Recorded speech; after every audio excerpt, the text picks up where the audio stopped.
down, looking to find rotations. Deep CT spawn could be coming down to timing. Searson seems to be accounting for it. Smoke will be out. Stown not pulling the trigger on it just yet, so not revealing his location. Searson doesn't have a kit, so he has to move quick about this, and now that he's finally found Stown, has to win this fight outright because it's too long of a kit stick to get, and Searson will get both kills. He finds the right timing even while jumping up. The problem is, it's going to be real close here on the defuse, but Searson, it looks like he's got it. Oh, that's a huge sigh of release here for the big camp, because if you really consider it, that's the first time they've gotten that second round together, but it had to be the Searson clutch.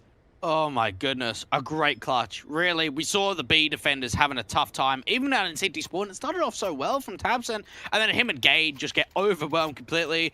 And the clutch has to come through, and for Big, that really must just feel like all of the weight has been taken off their shoulders, that finally we haven't choked that second round again. Yeah, because then Heroic are kind of postured up to build on a lead. Smoke deep B here from Big. They want to make Heroic nervous about this one. There's this gap around the side, though, so it's easy enough to clear here from Heroic. Another smoke may be required. Searson, all the meanwhile, over on the A side. Also on to pick on the AWP. So I think Heroic may just get funneled into this one. Don't know how much territory Searson's going to continue pushing for, and with them kind of 3 posture G, be a great place to burst.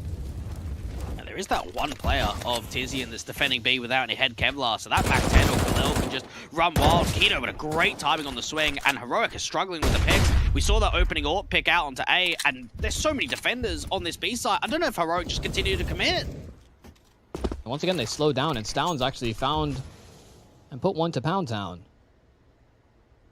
So this 4-on-3 definitely gets a little interesting. Heroic have options. This 4-on-3 definitely gets a little interesting. Away from B. They've only got the or the Molotov and a flash to really flush Keto out. He's got help as well. Oh, great timing again on some of these pigs. Just the way that they're holding angles for so long, and then just when they have a gut feeling, okay, flash now. It's been a good 20 seconds since we haven't heard anything. Cadian gets peeked off. They peek together. Very smart there for Big. They realize how close they are to that situation on B. All right. Why give up another isolated fight? We don't have another flash to get us through, so I'm not going to set you up with util. Let's just peek together. Not to mention, I think we've noticed the tendency already from this Heroic T side to immediately just like hover if their initial aggression doesn't work. And so Big aren't kind of getting led into this full sense of security of, okay, we dealt with the B side push, now we can maybe move towards a stack the other direction, because sometimes, especially on these low buys, it'd be very easy to read into what the alternative plan is for a T side. But Heroic have often stood their ground and kind of worked the advantage from there, or rather disadvantages, as it's often been. So a couple adaptations already coming out from the CT side, it feels like, and that extra vote of confidence by getting a pistol in the secondary. Things are really looking up here for Big to pull this one together, potentially hold this upset and book their place into the major. Yeah, there's a lot riding on it for Big, and I wonder how you funnel that pressure. Do you put it as a positive or a negative, knowing you're now 9-9? Searson with the AWP has got it out very early in that last round, and Heroic just don't bring much to the table. Yeah, you got the hero Galil out of all weapons. What else do you really have to back it up? Some util, some upgraded pistols, some Kevlar here or there. Could be some damage being created.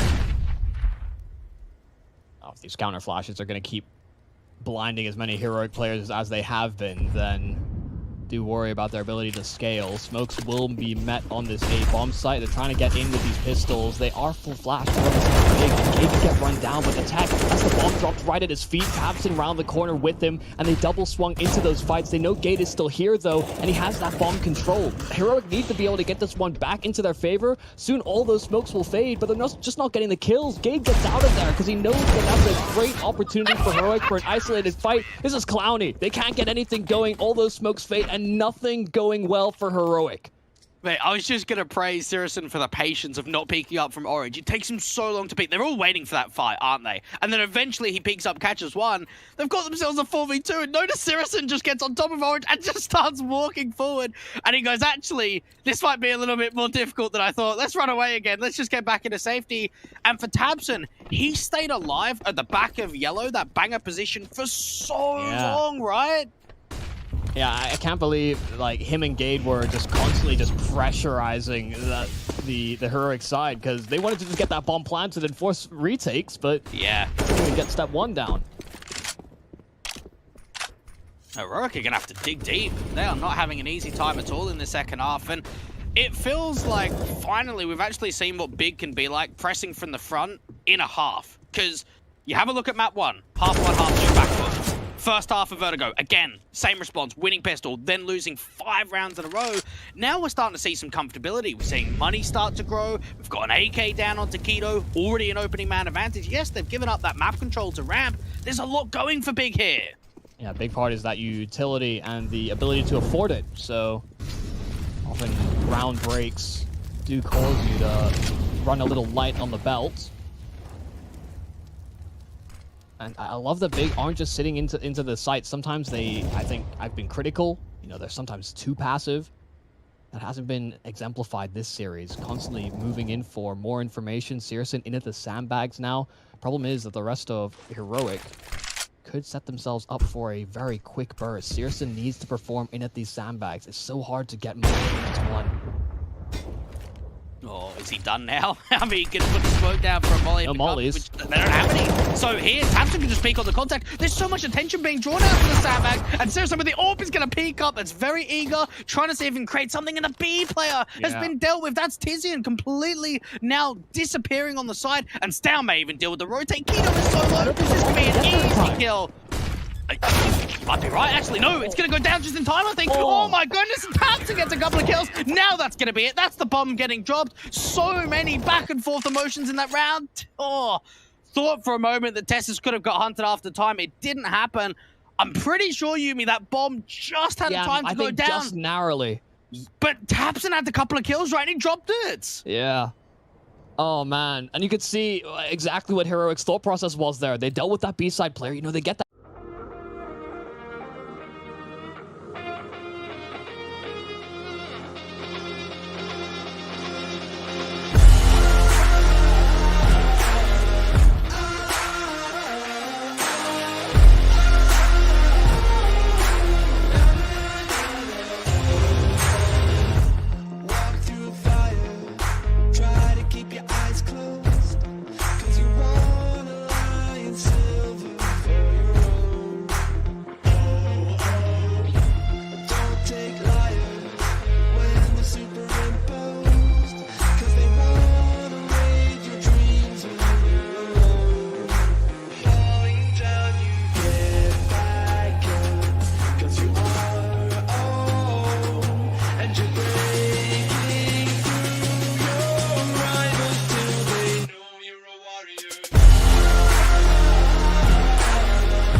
room, but we're hitting that about 15-second mark where the call is made. Let's run it back over towards this B site, and you worry about that timing. It was narrow, but because they had to commit to those plans, just unable to really put the firepower needed to hold onto that control. And Big, once again, in this driver's seat. Heroic running a little light. They don't have flashes, only these smokes and a singular Molotov. They need these fights, and they need them cleanly. Big have been contesting ramp continuously. This time they can at least clear out the sandbags, but a 5-smoke execute, nothing else. Oh, just the chip damage. This isn't helping us. Heroic haven't even had a chance of creating a fight or winning a duel, and they're already getting chipped in. Refresh even lower with the spam, and they're looking to retake ramp. This is why I love they haven't been waiting around for their opportunity to come to them. Could have been a great chance to pounce, but they just wanted to get Gate secured in this position. Again, there are no Molotovs now for Heroic. They cleared this out earlier as well.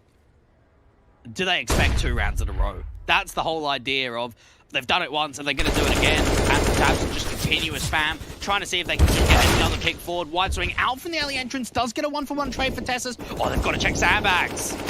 They won't. They cleared it earlier in the round with the Molotov, so Gate springs in for 2. That's the bomb dropped in at ramp. Tessis sure he has side lane control, but they're trying to set and keep Gate alive for as long as possible. Gate's got 3. Stown was lurking into the B bomb site, hoping for similar success, but there's no one home. No bomb, no nothing. Another round for Big. We were memeing about their slow style of Counter-Strike, but they are still here. They are still part of the top level of Counter-Strike, and this man that we have on our screen, to me, is the X factor. In a world in which James is almost always delivering, very stable, this man is the difference maker. We can see it on the right side. When he has a game above 1.1, 77% of win rate for VP. Whenever Yekinda is activated, he is one of the most influential players you can have in Counter-Strike. He takes over games like almost no one else. And I just want to put some context into those numbers, because it's a very good example, right? When Yekinda is playing well, there's a very high likelihood that Virtus.pro will do well as well, but it's the style of play he has. He's aggressive and he creates so much space, and a player within this lineup that needs space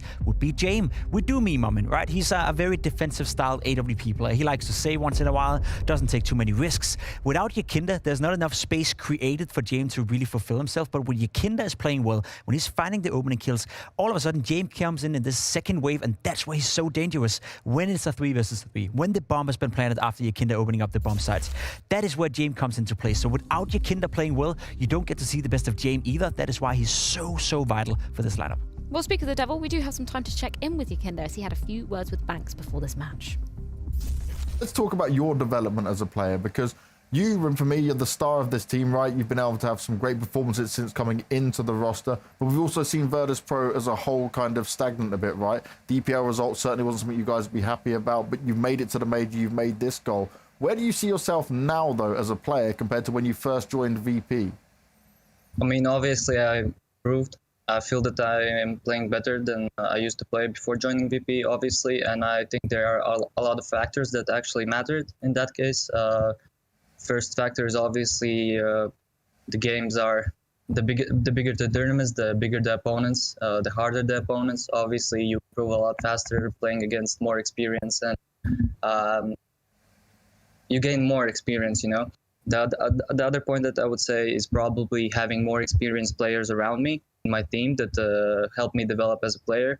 Obviously, James, Dustin, mostly them, helped me a lot in all the aspects of the game.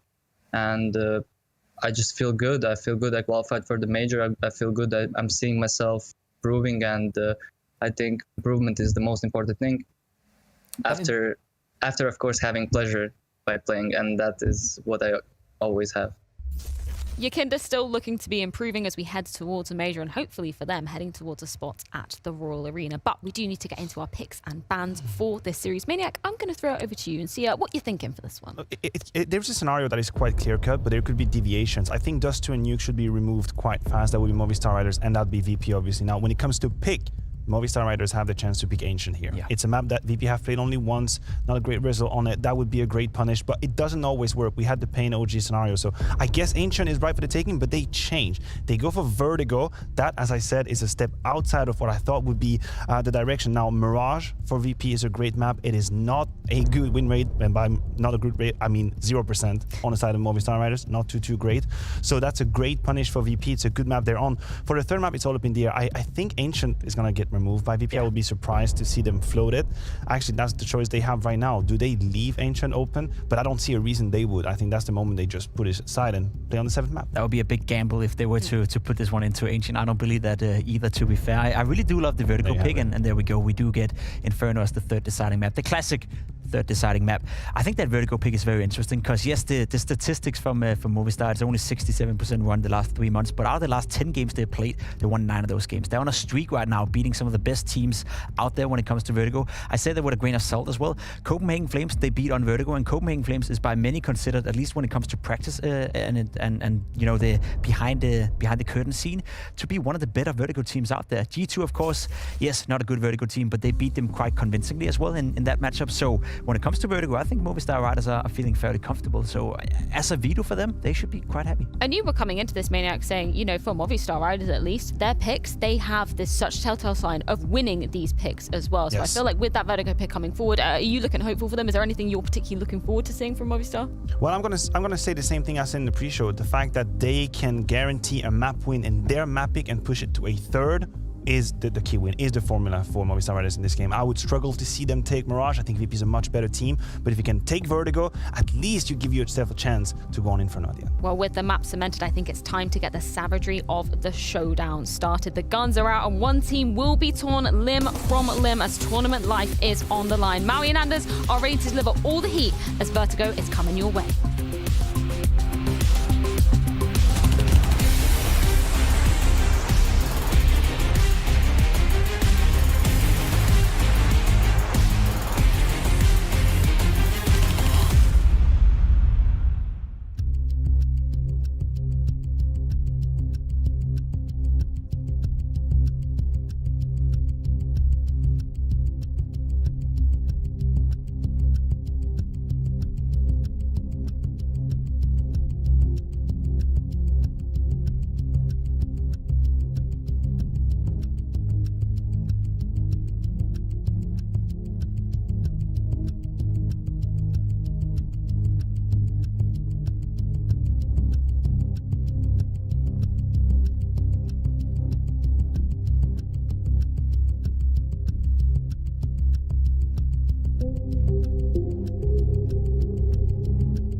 watch some Counter-Strike.